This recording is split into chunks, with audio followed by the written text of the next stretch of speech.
Good morning, students.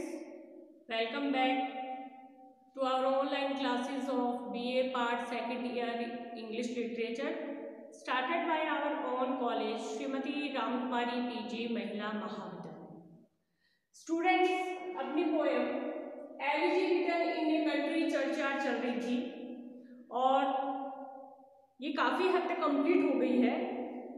इसे एक या दो वीडियो में कंप्लीट करते हैं. यहाँ तक हो गया था hard by yon wood, now smiling as is gone, muttering his wayward fancies, he would rove, now drooping woeful when, like one forlorn or crazed with care of closed in hopeless love.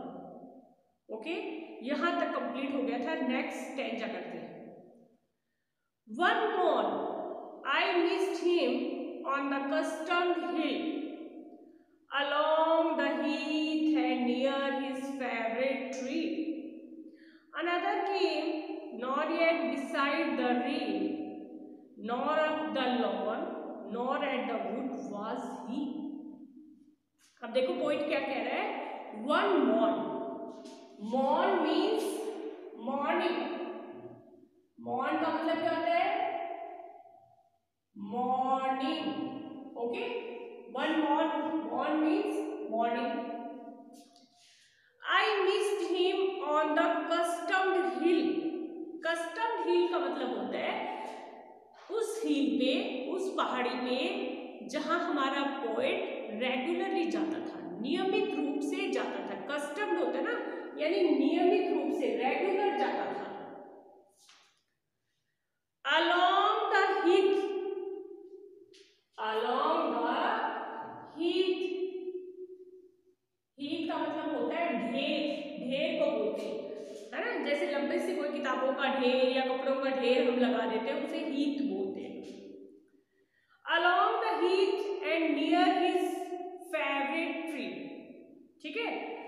ना तो यानी कह रहा है कि poet कह रहा है कि मेरी मृत्यु के बाद में लोग ये कहेंगे कि उसे ना तो उस पहाड़ी पर देखा गया है जहां वो नियमित रूप से जाया करता था, और ना ही उसे उस फेवरेट ट्री, यानी उसका जो मनपसंद जो पेड़ था जिसके नीचे वो अक्सर दोपहर के समय बैठा करता था, वहां उसे देखा गया है.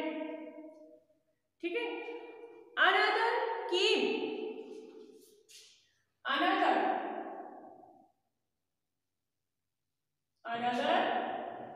केम.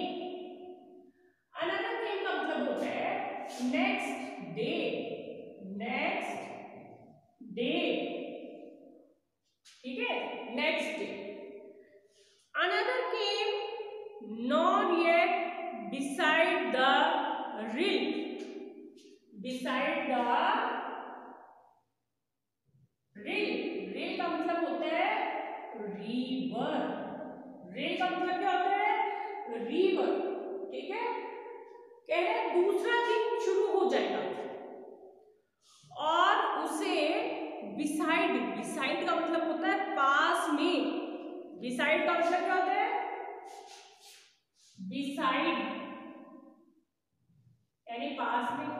ना ही कह रहे देखो पहले सुबह तो लोग उसे देखेंगे, लेकिन वो दिखाई नहीं देगा.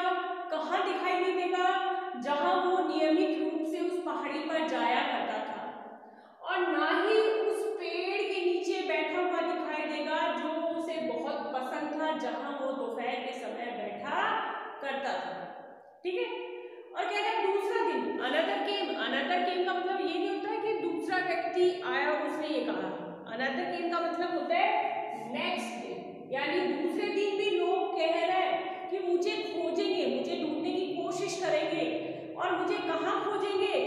कि उस पहाड़ी के, सॉरी, रिल का मतलब रिवर, उस रिवर के पास में जहां अक्सर वो दोपहर के समय जाके बैठा करता था. ठीक है. Nor of the lawn. Lawn का मतलब होता है खाली मैदान जहां वो बैठा करता था. नॉर ऑफ द लॉन कह रहे हैं लोग मुझे वहां भी ढूंढेंगे, लेकिन मैं वहां भी नहीं मिलूंगा. nor up the lane, nor at the wood was he. wood का मतलब होता है फॉरेस्ट।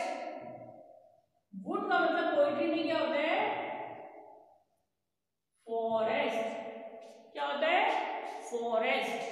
ठीक है, कह रहे लोग मुझे जंगल में भी खोजेंगे लेकिन मैं लोगों को जंगल में भी नहीं दिखाई दूंगा। ठीक है ना, तो देखो अपनी कल्पना कर रहा है कि कह रहा है मेरी मृत्यु के बाद में लोग मुझे जगह जगह खोजते हुए घूमेंगे। कहाँ?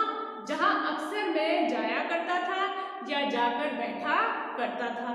कह रहा है लोग प्रतीक्षा करेंगे, 1 2 3 दिन लगातार मुझे खोजेंगे और आखिर में निराश हो जाएंगे। आखिर में उन्हें पता चलेगा कि हाँ, पोएट की, है ना, यानी कवि की मृत्यु हो गई है। कह रहा है किसी को पहले पता ही नहीं चलेगा कि मेरी मृत्यु हो गई है।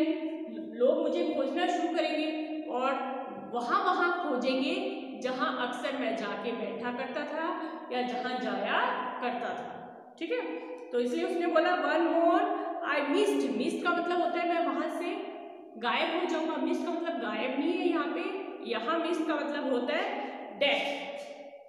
मिस्ड का मतलब क्या है? डेथ। डेथ, ठीक है, यानी मेरी डेथ हो जाएगी, लोगों को पता भी नहीं चलेगा और क्या है, लोग मुझे ढूंढते हुए घूमेंगे। कहाँ कहाँ ढूंढेंगे? जहां नियमित रूप से मैं जिस पहाड़ी पर जाया करता था वहां ढूंढेंगे। और कहाँ ढूंढेंगे? उस पेड़ के नीचे जो वो पेड़ जो मुझे बहुत पसंद था, जहां अक्सर दोपहर के समय में जाकर बैठा करता था और आराम करता था, वहां ढूंढेंगे। कह रहा दूसरे दिन भी मैं जब लोगों को नहीं दिखाई दूंगा तो लोग मुझे रिवर यानी नदी के पास में जाकर ढूंढेंगे जहां अक्सर मैं जाया करता था। और कहे उस खाली मैदान में जहां अक्सर मैं बैठा करता था, अपना समय व्यतीत करता था, वहां भी देखेंगे। और ना मैं उन्हें जंगल में मिलूंगा या दिखाई दूंगा, क्योंकि कवि जो है अक्सर जंगल में भी घूमा करता था। ठीक है ना, घूमा करता था और अपने आप से बातें करता था। मैंने पीछे बढ़ाया था आपको कि वो मटरिंग करता है। मटरिंग यानी गुदगुदाते हुए, फुसफुसाते हुए, धीरे धीरे अपने से बात करते हुए जंगल में घूमा करता था। ठीक है, अब नेक्स्ट देखते हैं 29th वाला। The next with dirges due in sad array slow through the church way path we saw him वॉन approach and read the lay graved on the stone beneath yon is thorn। कह रहा है the next, ठीक है ना, the next का मतलब होता है now the next day। ठीक है, next का मतलब पोएट्री में क्या होता है? next day। कह रहा है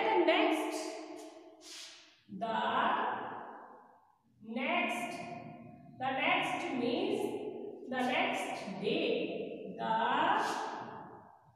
next day, okay, the next day।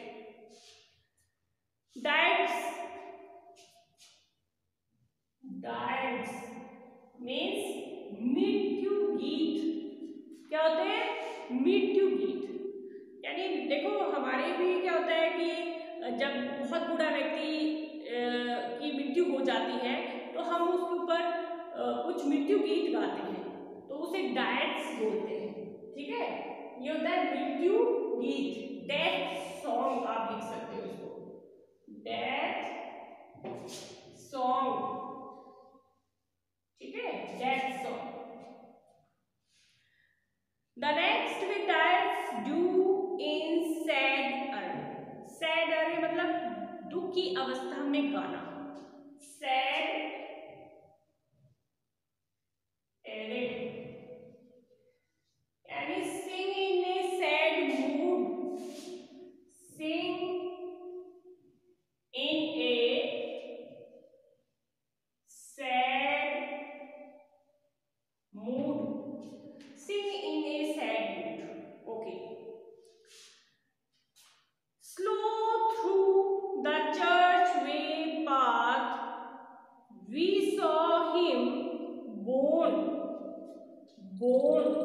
आपका वर्ड है BORNE।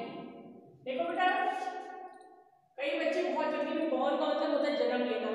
ये बॉर्न तो ये है बॉर्न यानी जन्म लेना, लेकिन यहाँ पे है बॉर्न BORNE, उसका मतलब होता है ले जाना, अपने कंधों पर उठा के ले जाना। जैसे जिस व्यक्ति की मृत्यु हो जाती है तो दो चार लोग उसे अपने कंधों पर उठाकर ले जाते हैं, उसका मतलब होता है बॉर्न, ले जाना, उठाकर ले जाना, carry away. Okay, approach and read the lake. The lake का मतलब होता है धन संप्रदा। ठीक है, यहां लिख रही हूं, नेक्स्ट वर्ड है द लेक।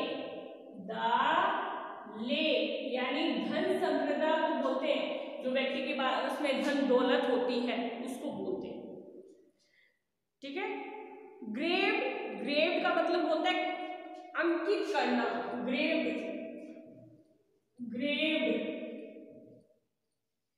ठीक है, ग्रेव का मतलब तो होता है कब्र, GRAVE। ग्रेव का मतलब तो क्या होता है, कब्र, और ग्रेव का मतलब होता है उस कब्र के ऊपर अंकित करना, लिखना कुछ।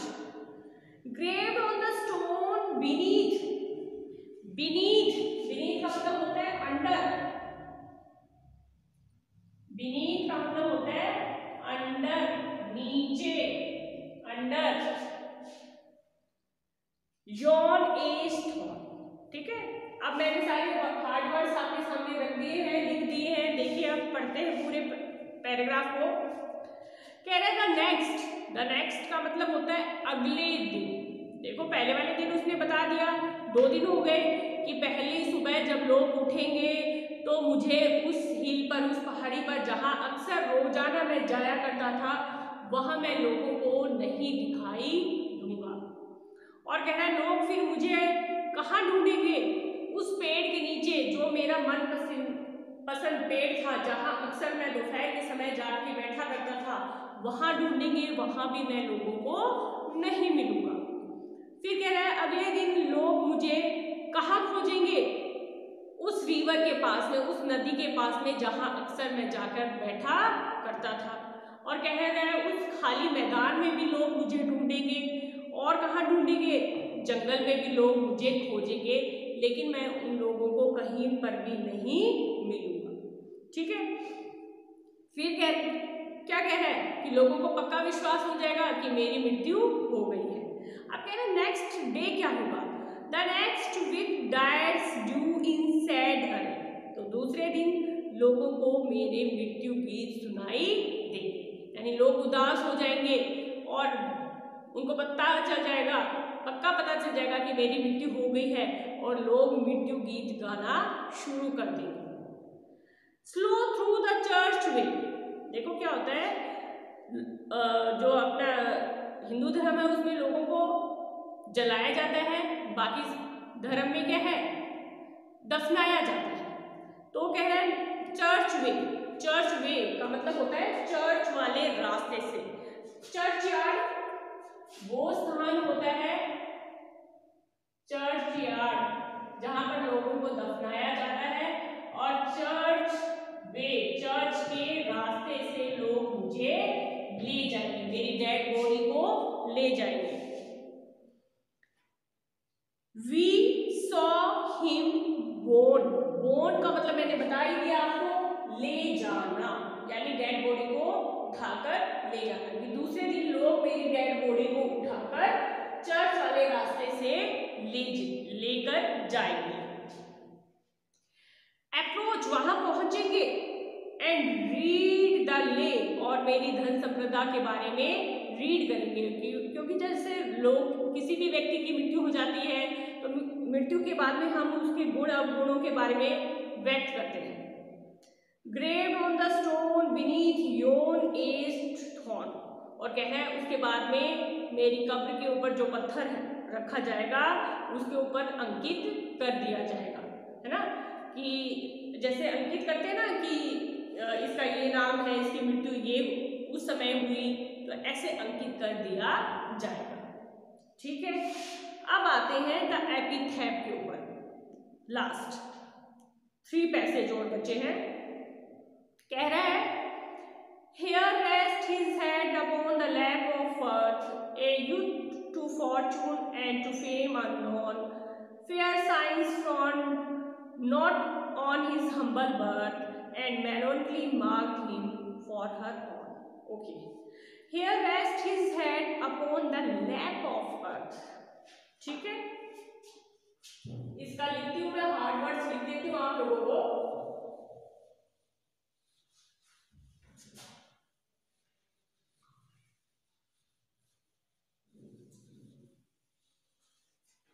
लैप, लैप का मतलब होता है गोद को बोलते हैं, लैप गोद में। Next is here rests his head upon the lap of earth, a youth to fortune and to fame unknown, fair signs fraud not on his humble birth, and melancholy marked him for her own. यहाँ है here rests his head upon the lap of earth. Lap, lap का मतलब होता है गोद। क्या होता है? गोद, गोद में। तो वो कह रहा है here rests his head upon the lap of earth, कह रहा है अब उसका सिर है वो पृथ्वी की गोद में लेटा हुआ है। ठीक है। A youth to fortune and to fame unknown. Fame, fame का मतलब होता है famous, famous, okay, famous. Unknown, fair science from not on his humble birth. Humble, humble का मतलब होता है नम्र, हम्बल, नम्र। And melancholy marked him for her own. melancholy, melancholy का मतलब होता है सैडनेस, सैडनेस, है ना। अब देखो वो क्या कह रहा है, here rests his head upon the lap of earth, कह रहा है मेरी मृत्यु के बाद में लोग यही कहेंगे कि उसका सिर पृथ्वी की गोद में लेटा हुआ है। ठीक है, यानी कह रहा है जब मेरी मृत्यु हो जाएगी तो मेरा सिर पृथ्वी की गोद में क्या है, समा जाएगा।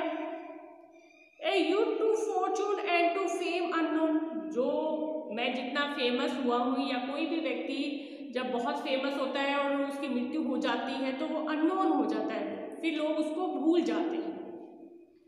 Fair science from not on his humble worth, और ना ही जो कह रहा है साइंस है वो गुस्सा होती है अगर हम किसी के बर्थ के ऊपर या डेथ के ऊपर रिग्रेट करते हैं।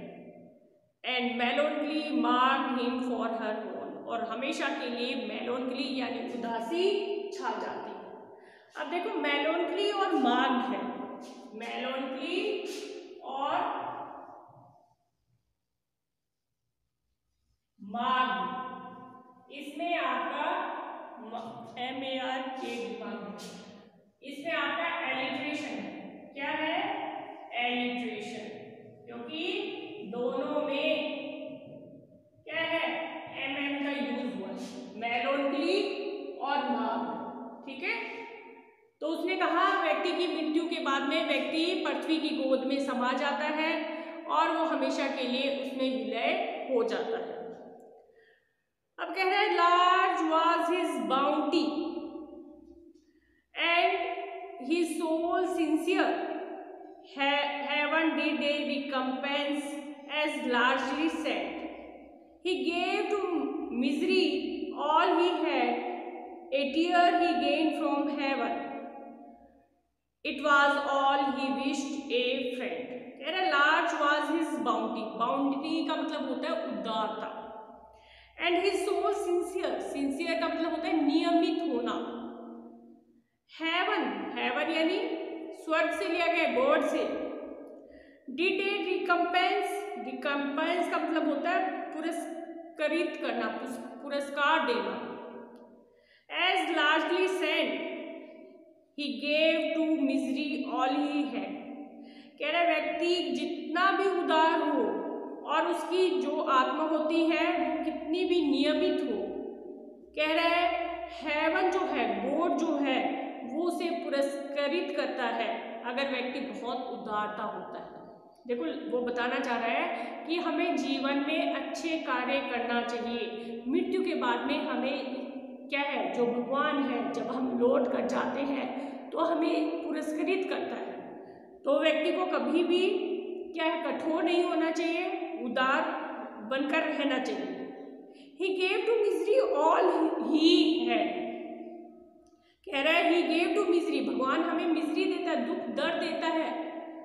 A tear he gained from heaven, और हमें स्वर्ग से, भगवान की तरफ से टीयर भी प्राप्त होते हैं। टीयर यानी आंसू भी प्राप्त होते हैं। कई बार हमें हमारे जीवन में बहुत दुख पीड़ा महसूस होती है। It was all he wished a friend, और सभी जो उसके फ्रेंड होते हैं उनकी यही आशा होती है कि भगवान उसे क्यों मृत्यु प्राप्त हुई है ना। जो उसके पीछे सगे संबंधी रह जाते हैं, फ्रेंड रह जाते हैं, वो आंसू बहाते हैं। ठीक है, तो वो कह रहा है कि ये सब उसकी मृत्यु के बाद में होंगे।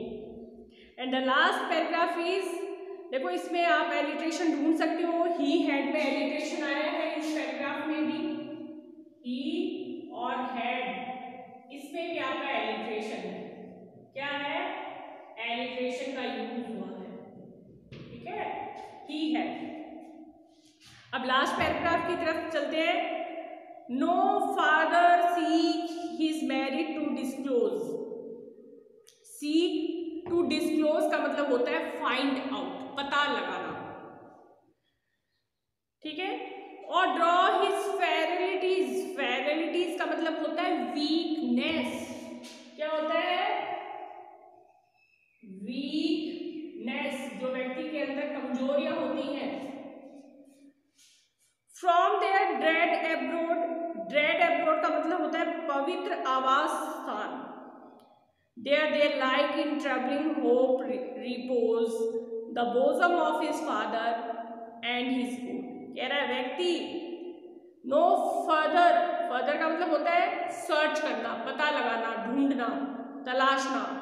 हिज मैरिड टू डिस्क्लोज, यानी उसके बाद में लोग उसको फाइंड आउट करते हैं, उसकी जो उसका पता लगाते हैं। और ड्रॉ हिज फेरलिटीज, और उसकी कमियां निकालते हैं। फ्रॉम देयर ड्रेड एब्रोड, जहाँ जो पवित्र स्थान था, जहाँ वो निवास करता था, वहाँ पहुँचते हैं और गलतियाँ निकालते हैं, कमजोरियाँ निकालते हैं। और कह रहे हैं there they alike in trembling hope repose, repose का मतलब होता है a day of judgement. The bosom of his father and his God, लेकिन कह रहा है जो व्यक्ति मृत्यु को प्राप्त हो जाता है वो अपने पिता के गले या हृदय लग जाता है, क्योंकि कह रहा है सच्चा पिता तो वही है, कौन है, भगवान है।